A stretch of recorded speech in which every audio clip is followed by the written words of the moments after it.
Welcome back my friends. आज हमारा जो टॉपिक है प्रोजेक्टाइल मोशन चल रहा है। हमने लास्ट टर्न पर आपको प्रूफ करा दिया है कि path of projectile is parabolic. Path को हम ट्रेजेक्ट्री भी बोलते हैं। क्या बोलते हैं? ट्रेजेक्ट्री ऑफ अगर प्रोजेक्टाइल पूछा जाए तो भी आप क्या कहेंगे? पैराबोलिक। अब हम इससे रिलेटेड कुछ क्वेश्चंस जो न्यूमेरिकल प्रॉब्लम होंगी उनसे रिलेटेड फार्मूले डेवलप करने वाले हैं। फार्मूले में सबसे पहला जो फार्मूला डिराइव होने वाला उसका नाम डाल दें आप लोग, time of flight. Flight meaning क्या होता है? When the object in air. जैसे हमने सपोज करो फुटबॉल को किक मारा, तो किक मारते ही वो एयर में आ गया और जब तक एयर में रहेगा और नीचे ग्राउंड पे नहीं आएगा तब तक वो फ्लाइट बोला जाएगा। उसको हम क्या बोलेंगे? फ्लाइट। हमें उसके टाइम के लिए फॉर्मूला डिराइव करना है। जरा देख लीजिए, मैंने आपके सामने एक डायग्राम शो किया हुआ है। सपोज करिए यहां से कोई बॉल है या फुटबॉल है जो भी है, वो हमने किक लगा करके ऐसे फ्लाइट कर दिया है। Initial velocity of flight u है सपोज करिए, जो कि एंगल थीटा पर है हॉरिजॉन्टल के साथ। हॉरिजॉन्टल से इसका एंगल कितना बना है? थीटा बना हुआ है। अच्छा, ये हमारी जो टोटल हॉरिजॉन्टल डिस्टेंस होती है इसको हम लोग रेंज कहते हैं। क्या कहते हैं? रेंज। इस वेलोसिटी के दो कंपोनेंट्स होंगे, एक इस तरफ होगा जिसको हम कहेंगे u sin थीटा, और जो हॉरिजॉन्टल डायरेक्शन में होगा उसका नाम होगा u cos थीटा। ओके, ये हमारी रेंज वो हाइट होगी। हमें इसको हाइट h ये भी डिराइव करना पड़ेगा। सपोज करिए इसको अपलिफ्ट होने में t टाइम लगा और फिर डाउन होने में भी उतना ही टाइम लगेगा। इसको हम टू पार्ट्स में टाइम को डिवाइड किए हुए हैं। पहले फर्स्ट हाफ निकालेंगे और उसको ट्वाइस कर देंगे, टोटल हमारा टाइम ऑफ फ्लाइट आएगा। देखिए इस डेरिवेशन को कैसे करेंगे, बहुत आराम से समझिएगा। देखिए सबसे पहला स्टेप हमारा है, हम लोग यहां पर वर्टिकल मोशन यूज करेंगे। क्या करेंगे? वर्टिकल मोशन अंडर ग्रेविटी, यानी हमें इक्वेशन ऑफ मोशंस यूज करनी है। इक्वेशन ऑफ मोशन में हम सबसे पहला जो टाइम फाइंड करना है तो हम फार्मूला यूज करेंगे v is equal to u plus at। होता कि नहीं होता बताओ? This is the first equation of motion. v मतलब होता है फाइनल वेलोसिटी। अगर कोई ऑब्जेक्ट यहां से स्टार्ट करेगा तो इस जगह पहुंचेगा, ध्यान रखिएगा, तो उसकी फाइनल वर्टिकल वेलोसिटी कितनी होती है? 0। हाईएस्ट पॉइंट पे अगर कोई चीज प्रोजेक्ट की गई है, फेंकी गई ऊपर को, तो हाईएस्ट पॉइंट पे उसका वेलोसिटी कितना होता है? 0। वेलोसिटी कौन सा? लेकिन वर्टिकल कंपोनेंट। हॉरिजॉन्टल हमेशा कांस्टेंट रहता है, वो हमेशा u cos थीटा रहेगा। ये हमारा v जो है वो 0 हो जाएगा फाइनल। तो देखो v 0 पुट कर दीजिए। इनिशियल u हमारा u sin थीटा है, वर्टिकल कंपोनेंट लेना है मुझे। और अपवर्ड अगर कोई ऑब्जेक्ट जाता है तो एक्सेलरेशन को हम लोग क्या लिखते हैं? -g। तो देखो जरा हमारा रिजल्ट आया 0 is equal to u sin theta minus gt। तो gt इस तरफ लिख दो, तो gt इज इक्वल टू क्या बन के आया? u sin theta. तो फिर t इज इक्वल टू क्या बना? u sin theta by g। क्या इतनी बात समझ में आई है? ये हाफ निकला है यहां से लेकर यहां तक। अगर इसको सपोज करो ए बी सी नाम दे दें हम, तो ए से बी तक का टाइम निकला है। जितना टाइम अपर हाफ में लगेगा उतना ही डाउन होने में भी लगेगा। तो टोटल टाइम ऑफ फ्लाइट की अगर मैं बात करूं तो क्या बनने वाला? देखो टोटल टाइम ऑफ फ्लाइट, जो टोटल टाइम ऑफ फ्लाइट होगा कैपिटल टी नाम दे देंगे और स्मॉल टी का ट्वाइस होगा। तो देखिए इसको डबल कर दो तो पता क्या बन रहा है? 2u sin theta by g। Okay, this is known as time of flight. आप टाइम ऑफ फ्लाइट निकालिए, इसके बाद हम लोग हाइट की कैलकुलेशन करेंगे। देखिए टाइम ऑफ फ्लाइट हमने कैलकुलेट किया है। अब हम सेकेंड पॉइंट पे हाइट डिटर्मिनेशन करने वाले हैं। क्या निकालने वाले? हाइट। तो चलिए अब हम लोग हाइट की बात करते हैं। हाइट डाल दीजिए आर्टिकल। हाइट के लिए सुन लीजिए कैसे डेरिवेशन होगा। हाइट मतलब हमें ये कैलकुलेशन लेना है पूरा हाइट, तो इतना हिस्सा लेंगे हम लोग, इतने से काम हो जाएगा। इनिशियल वर्टिकल हमारा u sin थीटा है और फाइनल वर्टिकल हमारा टॉप पर कितना है? 0 है और हमें h चाहिए। अब आप गेस करो कौन सा इक्वेशन यूज करना पड़े जिसमें u होता हो, v होता हो, h होता हो? या third, v square is equal to u square plus 2gh होता है, बट ये अपवर्ड है तो -2g लगेगा। तो v हो गया 0। u की प्लेस में ध्यान रखने वाला कंपोनेंट यूज किया जाता है, पूरा u नहीं लिखना मुझे। -2g, और मैंने कैपिटल H बोला हुआ हाइट को, मैंने सिंबल क्या दिया हुआ है? Capital H।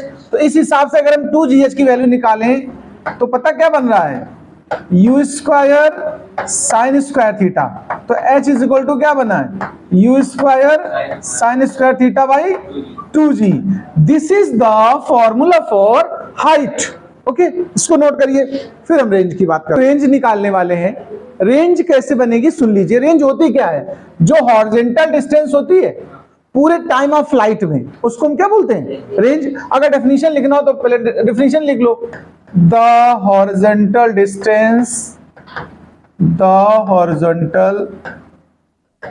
Distance covered by projectile,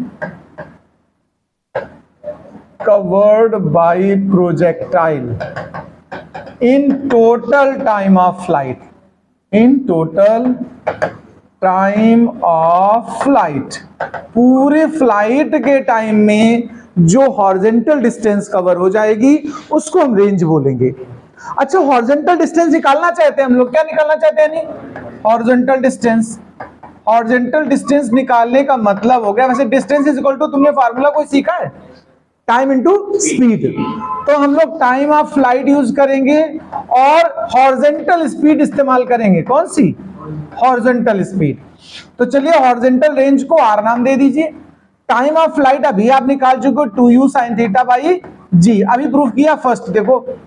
अच्छा, हॉरिजॉन्टल स्पीड यानी स्पीड का हमें हॉरिजॉन्टल कंपोनेंट इस बार यूज करना है। अब वो क्या होता है? u cos theta. तो इसको यूज कर दो u cos थीटा। अच्छा, मल्टीप्लाई कर लो। चलो, तो देखो u से u मल्टीप्लाई करो तो क्या बनेगा पता है? u स्क्वायर, और 2 और sin थीटा cos थीटा एक साथ लिख दो, 2 sin theta cos theta by g. अब आप क्या करिएगा, इसमें से जो 2 sin थीटा cos थीटा है इसको क्या लिख लीजिए? sin 2 theta. क्या लिख दीजिए? तो u square sin 2 theta by g. बोलो भाई जी, ये रेंज आया। इसी में क्वेश्चन बनता है मैक्सिमम रेंज। क्या बोलते हैं? For maximum range. अगर रेंज मैक्सिमम बनानी है, मेरी बात को बहुत आराम से सुनिएगा, रेंज अगर मैक्सिमम बनानी है तो ये r की वैल्यू मैक्सिमम तब होगी जब साइन मैक्सिमम हो। आपको जानकारी हो तो बहुत अच्छी बात, नहीं तो आप समझ लीजिएगा।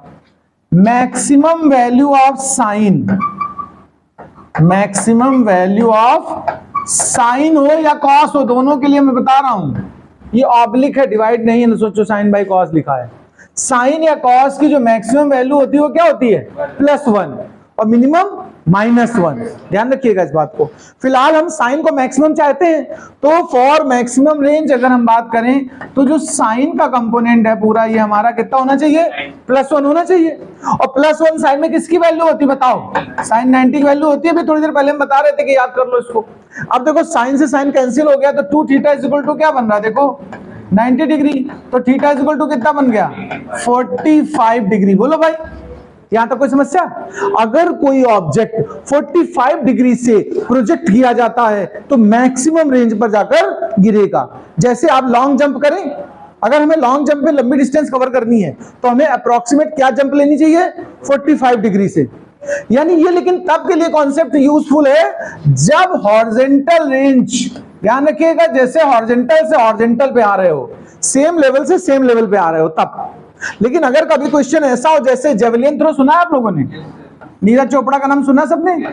तो जेवलिन थ्रो वाला जो प्लेयर होता है वो देखिए अपनी कंधे के ऊपर से फेंकता है और गिरता कहां पर जेवलिन जाकर के?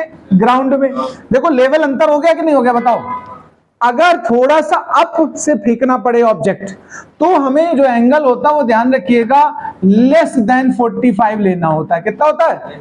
सम एंगल लेस देन 45। ये जेवलियन के कॉन्सेप्ट के लिए है। एग्जैक्ट 45 तब होगा ठीक जब हम जैसे फुटबॉल को किक मार रहे हैं या हम लॉन्ग जंप कर रहे हैं, तब एग्जैक्ट क्या होना चाहिए? 45 होना चाहिए।